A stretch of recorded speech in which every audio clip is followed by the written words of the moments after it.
Trečiasis baudos metimas taip pat netaiklus, dabar jau šansas Vilniaus komandai. Macijauskas, perdavimas Styvui Vudberiui, nieko nelaukdamas iš 3 taškų zonos ir štai taip. Vėl grįžta intriga, beveik 30 sekundžių su kamuoliu dabar jau Žalgiris, tačiau iš turėtos persvaros lieka tik tai 3 taškai, dar viena klaida ir viskas gali vėl apsiversti aukštyn kojom.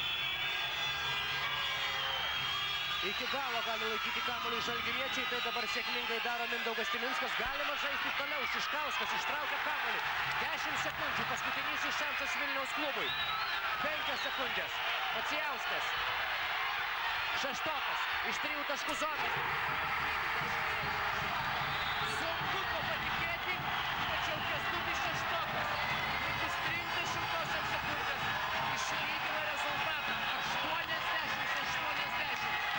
Štai šis paskutinysis epizodas. Rezultatas lygus. Kęstutis gali tapti didvyriu.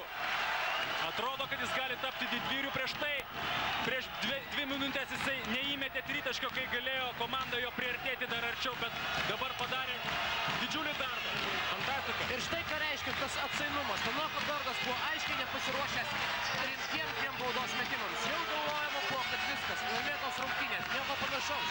Kęstutis Šeštokas savo tritaškį nubraukė visą tą Žalgirio komandos triūsą ir dabar abi komandos bus priverstos žaisti pratęsimą. Na, mes pirmąjį pamiršome 30 sekundės.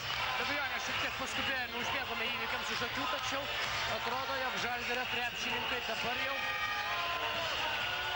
turi sulaukti savotiško stebuklo. 30 sekundės laiko užtenka vos pagauti kamuolį ir čia pat turi jį išleisti iš rankų. Įdomu, ar bus paruošę kokį nors derinuką specialų tokiai situacijai kauniečiai? Na, aišku, kad kažkur tai arti krepšio turi skrieti kamuolys, kad kažkas galėtų beveik tik tai pamušti ranką. Taip. Taigi dabar jau Žalgirio komanda griebėsi šiaudo, bandydama išsitraukti pergalę šios dienos rungtynėse. Priešingu atveju jie bus priversti žaisti pratęsimą. Aidas Kota, perdavimas per visą aikštę.